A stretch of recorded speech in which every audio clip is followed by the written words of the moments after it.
ಎಲ್ಲರಿಗೂ ನಮಸ್ಕಾರ. ಕಥಾವಾಚನಾಲಯಕ್ಕೆ ಸ್ವಾಗತ. ಅಧ್ಯಾಯ 22 ಅಯೋಧ್ಯಾಕಾಂಡ. ಶುಕ್ಲಾಂಬರಧರಂ ವಿಷ್ಣುಂ ಶಶಿವರ್ಣಂ ಚತುರ್ಭುಜಂ ಪ್ರಸನ್ನವದನಂ ಧ್ಯಾಯೇತ್ ಸರ್ವವಿಘ್ನೋಪಶಾಂತಯೇ. ಸರಸ್ವತಿ ನಮಸ್ತುಭ್ಯಂ ವರದೆ ಕಾಮರೂಪಿಣಿ. ವಿದ್ಯಾರಂಭಂ ಕರಿಷ್ಯಾಮಿ ಸಿದ್ಧಿರ್ಭವತು ಮೇ ಸದಾ. ಗುರುಬ್ರಹ್ಮ ಗುರುರ್ವಿಷ್ಣುಃ ಗುರುರ್ದೇವೋ ಮಹೇಶ್ವರಃ. ಗುರುಃ ಸಾಕ್ಷಾತ್ ಪರಬ್ರಹ್ಮ ತಸ್ಮೈ ಶ್ರೀ ಗುರವೇ ನಮಃ. ಕೂಜಂತಂ ರಾಮ ರಾಮೇತಿ ಮಧುರಂ ಮಧುರಾಕ್ಷರಂ ಆರುಹ್ಯ ಕವಿತಾ ಶಾಖಾಂ ವಂದೇ ವಾಲ್ಮೀಕಿ ಕೋಕಿಲಂ. ರಾಮಾಯ ರಾಮಭದ್ರಾಯ ರಾಮಚಂದ್ರಾಯ ವೇದಸೇ ರಘುನಾಥಾಯ ನಾಥಾಯ ಸೀತಾಯ ಪತಯೇ ನಮಃ.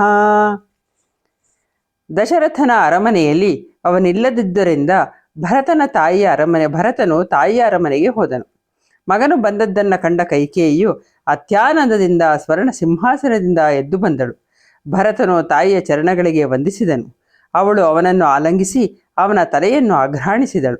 ಅವನನ್ನು ತನ್ನ ಮಡಿಲಲ್ಲಿ ಕೂರಿಸಿಕೊಂಡು ಕೇಳಿದಳು, ಮಗು, ಅಜ್ಜನ ಅರಮನೆಯನ್ನು ಬಿಟ್ಟು ಎಷ್ಟು ದಿನಗಳಾದವು?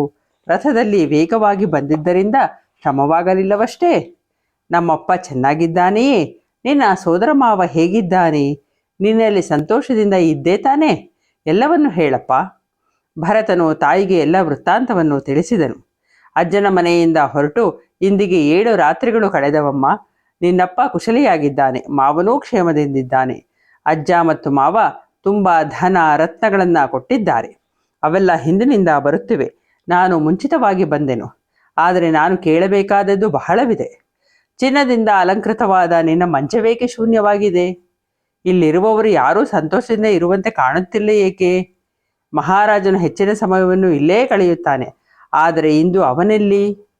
ಅವನನ್ನು ನಾನು ಈಗಲೇ ನೋಡಬೇಕು. ಅವನ ಕಾಲುಗಳಿಗೆ ಅಭಿವಾದಿಸಬೇಕು. ಅವನೀಗ ದೊಡ್ಡಮ್ಮ ಕೌಸಲ್ಯ ಮನೆಯಲ್ಲಿ ಇದ್ದಾರೆಯೇ? ಭರತನ ಮಾತಿಗೆ ಕೈಕೇಯಿಯು ಅಪ್ರಿಯ ವಾರ್ತೆಯನ್ನು ಪ್ರಿಯವೆಂಬುವಂತೆ ಹೇಳಿದಳು. ಎಲ್ಲ ಜೀವಿಗಳು ಕೊನೆಗೆ ಯಾವ ಗತಿಯನ್ನು ಪಡೆಯುವರೋ ಅದೇ ಗತಿ ನಿಮ್ಮಪ್ಪನಿಗೂ ಬಂದಿದೆ ಕಂದ. ಅವನು ಸತ್ಪುರುಷರಿಗೆ ದಿಕ್ಕಾಗಿದ್ದನು. ಅನೇಕ ಯಜ್ಞಗಳನ್ನು ನೆರವೇರಿಸಿದ್ದನು. ಆದರೆ ಏನು ಮಾಡುವುದು? ಪ್ರಪಂಚದಲ್ಲಿ ಯಾರೂ ಶಾಶ್ವತವಲ್ಲವಲ್ಲ. ತಂದೆಯ ಮರಣ ವಾರ್ತೆಯನ್ನು ಕೇಳಿದ ಭರತನು ಶೋಕಾಹತನಾಗಿ ನೆಲದ ಮೇಲೆ ಕುಸಿದು ಬಿದ್ದನು. ಅಯ್ಯೋ ಕೆಟ್ಟೆ ಎಂಬ ಒಂದು ಮನಸ್ಸು ಕರಗುವಂತೆ ಹಲುಬಿದನು. ಗೋಳಾಡುತ್ತಾ ಹೇಳಿದನು, ಹಿಂದೆ ತಂದೆ ಇದ್ದಾಗ ಈ ಶಯ್ಯೆಯು ಶರತ್ಕಾಲದ ಚಂದ್ರನಿಂದ ಆಗಸದಂತೆ ಕಂಗೊಳಿಸುತ್ತಿತ್ತು. ಈಗ ಇದು ಚಂದ್ರನಿಲ್ಲದ ಗಗನದಂತೆ, ನೀರಿಲ್ಲದ ಸಮುದ್ರದಂತೆ ಶೂನ್ಯವಾಗಿದೆ. ಕಣ್ಣೀರು ಹರಿಸುತ್ತಾ ಭರತನು ತನ್ನ ಮುಖವನ್ನು ಬಟ್ಟೆಯಿಂದ ಮುಚ್ಚಿಕೊಂಡನು. ಭೂಮಿಗೆ ಬಿದ್ದ ದೇವತೆಯಂತಿದ್ದ ಭರತನನ್ನು ಕೈಕೇಯಿಯು ಎಬ್ಬಿಸಿದಳು. ಮತ್ತೆಂದಳು, ರಾಜಕುಮಾರ, ಇದೇಕೆ ಹೇಗೆ ಮಲಗಿರುವೆ? ಏಳು ಏಳು. ನೀನು ಮಹಾ ಯಶಸ್ಸನ್ನು ಸಾಧಿಸಬೇಕಾದವನು. ನಿನ್ನಂತಹ ವೀರರು ಶೋಕಿಸುವುದು ಎಂದರೇನು? ನೀನು ಮೇಧಾವಿ. ನಿನ್ನ ಬುದ್ಧಿ ದಾನ ಯಜ್ಞಗಳನ್ನು ನಡೆಸಲು ಅಧಿಕಾರವುಳ್ಳದ್ದು. ಸದಾಚಾರ ಶ್ರುತಿಗಳಿಗೆ ಅನುಗುಣವಾದದ್ದು. ನಿನ್ನ ಬುದ್ಧಿಯು ಮಂದರಗಿರಿಯ ಸೂರ್ಯನಂತೆ ಪ್ರಭೆಯನ್ನು ಬೀರುವಂತಹದ್ದು. ಭರತನು ತುಂಬ ಹೊತ್ತು ಅಳುತ್ತಾ ನೆಲದ ಮೇಲೆ ಹೊರಳಾಡುತ್ತಾ ಗೋಳಾಡುತ್ತಾ ತಾಯಿಗೆಂದನು, ರಾಜನು ರಾಮನಿಗೆ ಪಟ್ಟಾಭಿಷೇಕವನ್ನು ಮಾಡುತ್ತಾನೆ ಅಥವಾ ಯಾವುದೋ ಯಜ್ಞವನ್ನು ನಡೆಸುತ್ತಾನೆ ಎಂದು ಭಾವಿಸಿ ನಾನು ಓಡೋಡಿ ಬಂದೆ. ಆದರೆ ಇಲ್ಲಿ ಎಲ್ಲವೂ ವಿಪರೀತವಾಗಿದೆ. ನನ್ನ ಮನಸ್ಸು ಚೂರುಚೂರಾಗಿದೆ. ನಿತ್ಯವೂ ಪ್ರಿಯರ ಹಿತವನ್ನು ಬಯಸುತ್ತಿದ್ದ ತಂದೆಯನ್ನು ಇನ್ನೂ ನೋಡಲಾರೇನೇ ಅಮ್ಮ. ನಾನು ಬರುವುದರೊಳಗೆ ಅವರು ಹೊರಟೇ ಹೋದರಲ್ಲ. ಅವನಿಗೇನೋ ಅನಾರೋಗ್ಯ ಉಂಟಾಗಿತ್ತು. ರಾಮ ಲಕ್ಷ್ಮಣರೇ ಧನ್ಯರು. ಅವರಿಗೆ ತಂದೆಯ ಅಂತ್ಯ ಸಂಸ್ಕಾರವನ್ನು ನಡೆಸುವ ಭಾಗ್ಯ ದೊರೆಯಿತಲ್ಲ. ಮಹಾರಾಜನಿಗೆ ನಾನು ಬಂದದ್ದು ತಿಳಿಯಲೇ ಇಲ್ಲವೇ? ಅವನಿದ್ದಿದ್ದರೆ ನನ್ನನ್ನು ತಬ್ಬಿಕೊಂಡು ನನ್ನ ತಲೆಯನ್ನು ಆಘ್ರಾಣಿಸುತ್ತಿದ್ದನು. ನನ್ನ ಮೈಯ ಧೂಳನ್ನು ತನ್ನ ಮೈಗಳಿಂದಲೇ ಕೊಡುವುತ್ತಿದ್ದನು. ಆ ಕೈಗಳ ಸುಖ ಸ್ಪರ್ಶ ನನಗೆ ಇನ್ನೆಲ್ಲಿ ದೊರೆಯುತ್ತದೆ? ಈಗ ನನಗೆ ತಂದೆಯಂತಿರುವನು ನನ್ನಣ್ಣ ರಾಮ. ಅವನ ಚರಣೆಗಳಿಗಾದರೂ ವಂದಿಸುತ್ತೇನೆ. ಧರ್ಮಿಷ್ಠನಾದ ರಾಜನು ಸಾಯುವ ಕಾಲದಲ್ಲಿ ಏನನ್ನು ಹೇಳಿದನು? ಅವನ ಕೊನೆಯ ಮಾತು ಏನು ಎಂಬುದನ್ನಾದರೂ ಕೇಳುತ್ತೇನೆ, ಹೇಳಮ್ಮ. ಅದಕ್ಕೆ ಕೈಕೇಯಿ ಹೇಳಿದಳು, ರಾಜನು ಸಾಯುವಾಗ ಹಾ ರಾಮ, ಹಾ ಸೀತೆ, ಹಾ ಲಕ್ಷ್ಮಣ ಎಂದಷ್ಟೇ ಗೋಳಾಡಿದನಪ್ಪ. ಸೀತೆಯ ಜೊತೆ ಬರುವ ರಾಮನನ್ನೂ ಲಕ್ಷ್ಮಣನನ್ನೂ ಯಾರು ಕಾಣುವರೋ ಅವರೇ ಧನ್ಯರು ಎಂದದ್ದೇ ಅವನ ಕೊನೆಯ ಮಾತು. ಅದನ್ನು ಕೇಳಿ ಭರತನಿಗೆ ದಿಗಿಲಾಯಿತು.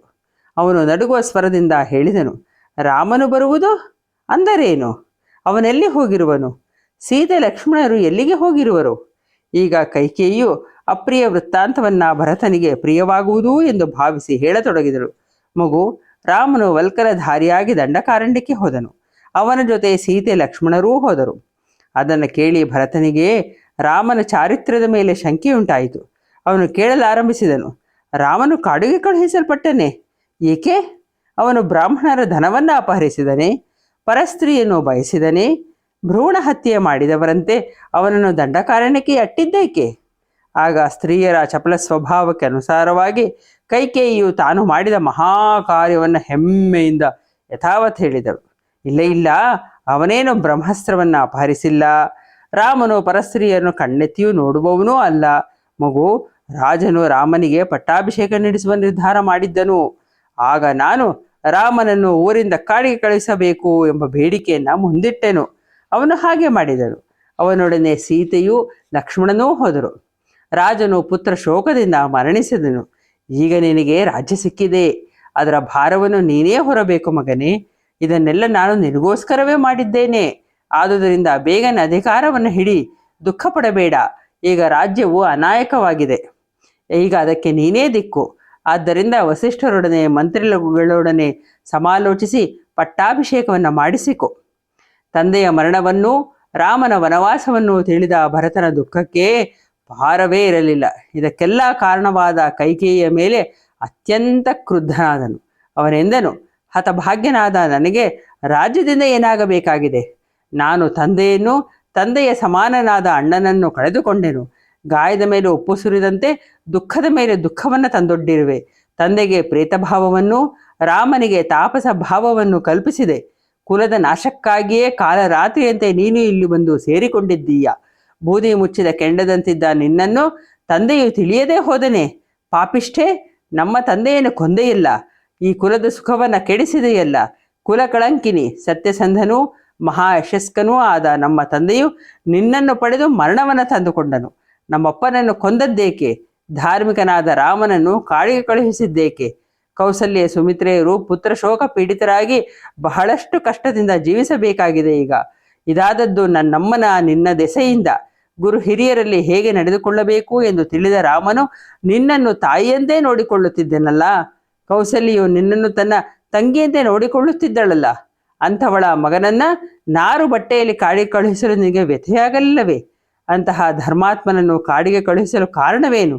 ಆ ಅಣ್ಣ ರಾಘವನು ನನಗೆ ಎಂತಹ ಭಾವನೆ ಇದೆ ಅವನ ಬಗ್ಗೆ ಎಂಬುದು ಸ್ವಾರ್ಥದಿಂದ ಕುರುಡಿಯಾಗಿರುವ ನಿನಗೆ ತಿಳಿದಿಲ್ಲ ಎಂದು ತೋರುತ್ತದೆ. ರಾಜ್ಯ ಲೋಭದಿಂದ ನೀನೆಂತಹ ಅನರ್ಥವನ್ನು ತಂದಿಟ್ಟೆ. ರಾಮ ಲಕ್ಷ್ಮಣರ ಬೆಂಬಲವಿಲ್ಲದೆ ರಾಜ್ಯವನ್ನಾಳುವ ಶಕ್ತಿ ನನ್ನಲ್ಲೆಲ್ಲಿದೆ? ಮಹಾಬಲಶಾಲಿಯಾದ ಮಹಾರಾಜನು ರಾಮನ ಸಹಾಯದಿಂದಲೇ ರಾಜ್ಯವಾಳುತ್ತಿದ್ದನು.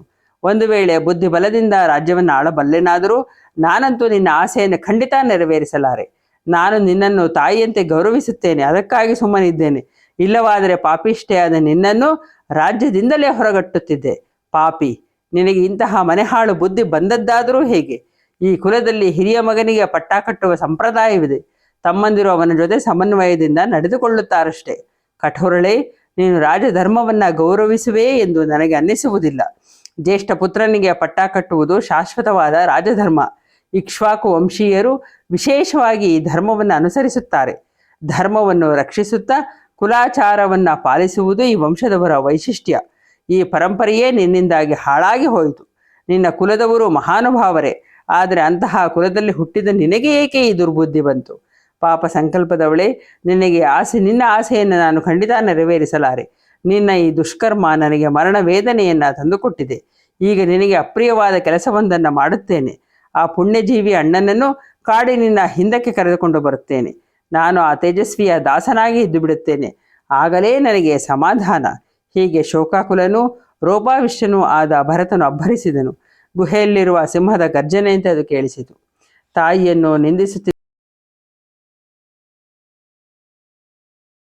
ಕೈಕೇಯಿ, ಕ್ರೂರೆ, ದುಷ್ಟೆ, ನೀನು ರಾಜ್ಯದಿಂದ ತೊಲಗಿ ಹೋಗು. ನಿನ್ನನ್ನು ಧರ್ಮವೇ ಕೈಬಿಟ್ಟಿದೆ. ರಾಜನು ಸತ್ತನೆಂದು ನೀನು ಅಳುವುದು ಬೇಡ. ರಾಜನಿಂದಾಗಲಿ ಅತ್ಯಂತ ಧಾರ್ಮಿಕನಾದ ರಾಮನಿಂದಾಗಲಿ ನಿನಗಾದ ಅನ್ಯಾಯವೇನು? ನಿನ್ನ ದೆಸೆಯಿಂದ ಒಬ್ಬನಿಗೆ ಮರಣವೂ ಇನ್ನೊಬ್ಬನಿಗೆ ವನವಾಸವೂ ಪ್ರಾಪ್ತವಾಯಿತು.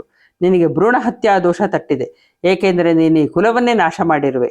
ಕೈಕೇಯಿ, ನೀನು ನರಕಕ್ಕೆ ಹೋಗಿಬಿಡು. ನಿನಗೆ ನಿನ್ನ ಪತಿಯ ಲೋಕ ಸಿಗದಿರಲಿ. ನಿನ್ನೀ ಘೋರ ಕರ್ಮದಿಂದ ಮಹಾಪಾಪವೇ ಸಂಭವಿಸಿತು. ಸರ್ವಜನ ಪ್ರಿಯನಾದ ರಾಮನನ್ನು ಕಾಡಿಗೆ ಕಳುಹಿಸಿ ನೀನು ನನಗೆ ಕೇಡು ಬಗೆದಿರುವೆ. ನಿನ್ನಿಂದಾಗಿ ತಂದೆ ಸತ್ತ, ಅಣ್ಣ ಕಾಡಿಗೆ ಹೋದ. ಇದರಿಂದ ನನಗೆ ಅಶ್ರೇಯಸ್ಸೇ ಉಂಟಾಗುವುದು. ಕ್ರೂರ ಹೆಂಗಸೆ, ನೀನು ನನಗೆ ತಾಯಿಯ ರೂಪದ ಶತ್ರು, ಪತಿಘಾತುಕಿ. ರಾಜ್ಯ ಲೋಭದಿಂದ ಇಂತಹ ಅನರ್ಥವನ್ನು ಉಂಟು ಮಾಡಿರುವೆ. ನನ್ನೊಡನೆ ನೀನು ಮಾತನಾಡಬಾರದು. ಕೌಸಲ್ಯೆ, ಸುಮಿತ್ರೆ ಮತ್ತಿತರ ನಮ್ಮ ತಾಯಂದರಿಗೆ ಮಹಾ ದುಃಖವನ್ನ ಕೊಟ್ಟೆಯಲ್ಲ ಕುಲಕಳಂಕಿಣಿ. ನೀನು ಧಾರ್ಮಿಕನಾದ ಅಶ್ವಪತಿ ಮಹಾರಾಜನ ಮಗಳೇ ಅಲ್ಲ. ಅವನ ಕುಲವನ್ನು ಧ್ವಂಸ ಮಾಡಲು ಹುಟ್ಟಿರುವ ರಾಕ್ಷಸಿ ನೀನು. ಸತ್ಯಪರಾಯಣನಾದ ರಾಮನು ಕಾಡಿಗೆ ಹೋದನು. ಆ ದುಃಖದಿಂದ ಮಹಾರಾಜನು ಸತ್ತನು. ಈ ಪಾಪದ ಫಲವನ್ನು ನೀನು ನನಗೆ ದಾಟಿಸಿರುವೆ. ನಾನು ತಂದೆಯನ್ನು ಭ್ರಾತೃಗಳನ್ನು ಕಳೆದುಕೊಂಡೆ. ಧರ್ಮಿಷ್ಠಳಾದ ಕೌಸಲ್ಯೆಯಿಂದ ಅವಳ ಮಗನನ್ನು ಅಗಲಿಸಿರುವೆ. ನೀನು ಯಾವ ನರಕಕ್ಕೆ ಹೋಗಿ ಬೀಳುತ್ತೆಯೋ ನಿರ್ದಯೆ. ರಾಮನು ಬಂಧುಗಳಿಗೂ ಆಶ್ರಯನು, ಜ್ಯೇಷ್ಠನು, ತಂದೆಗೆ ಸಮನೆಂಬುದು ನಿನಗೆ ತಿಳಿಯಲಿಲ್ಲವೇ? ಮಗನು ತಾಯಿಯ ಅಂಗ ಪ್ರತ್ಯಂಗಗಳಿಂದಲೂ ಹೃದಯದಿಂದಲೂ ಹುಟ್ಟುತ್ತಾನೆ. ಆದುದರಿಂದಲೇ ತಾಯಿಗೆ ಮಗನೆಂದರೆ ವಾತ್ಸಲ್ಯ. ಬಂಧುಗಳಿಗಿಂತಲೂ ಮಗನೇ ಹೆಚ್ಚು. ಒಮ್ಮೆ ದೇವಪೂಜಿತೆಯಾದ ಕಾಮಧೇನು ತನ್ನ ಮಕ್ಕಳನ್ನು ಹೊಲ ಉಳುವುದನ್ನು ಕಂಡಳು. ಮಧ್ಯಾಹ್ನದ ಹೊತ್ತಿಗೆ ಅವು ತುಂಬಾ ಬಳಲಿದ್ದವು. ಅದನ್ನು ನೋಡಿ ಕಾಮಧೇನುವು ಕಣ್ಣೀರು ಸುರಿಸುತ್ತಾ ರೋಧಿಸಿದಳು. ಅಷ್ಟರಲ್ಲೇ ಕೆಳಗಡೆ ಹೋಗುತ್ತಿದ್ದ ಇಂದ್ರನ ಮೇಲೆ ಕಂಬನಿಗಳು ಬಿದ್ದವು. ಅವುಗಳು ಪುಣ್ಯ ಪರಿಮಳವನ್ನು ಬೀರುತ್ತಿದ್ದವು. ಆದ್ದರಿಂದ ಅದು ಕಾಮಧೇನುವಿನ ಕಣ್ಣೀರೇ ಎಂಬುದು ಇಂದ್ರನಿಗೆ ತಿಳಿಯಿತು. ಅವನು ತಲೆ ಎತ್ತಿ ನೋಡಿ ಕಾಮಧೇನುವನ್ನು ಕೇಳಿದನು, ಅಮ್ಮ, ಏಕೆ ಹೇಳುತ್ತಿದ್ದೀಯೇ? ನಮ್ಮ ದೇವತೆಗಳಿಂದ ಏನಾದರೂ ಅಪಚಾರವಾಯಿತೆ? ಎಲ್ಲರ ಹಿತವನ್ನು ಬಯಸುವ ನಿನಗೆ ಕಷ್ಟ ಬರಬಾರದು. ಅದಕ್ಕೆ ಕಾಮಧೇನುವೆಂದಳು, ಶಾಂತಂ ಪಾಪಂ, ದೇವತೆಗಳಿಂದ ನನಗೇನು ತೊಂದರೆಯಾಗಿಲ್ಲ. ನಾನು ನನ್ನ ಮಕ್ಕಳ ಕಷ್ಟವನ್ನು ಕಂಡು ವ್ಯಥಪಡುತ್ತಿದ್ದೇನೆ.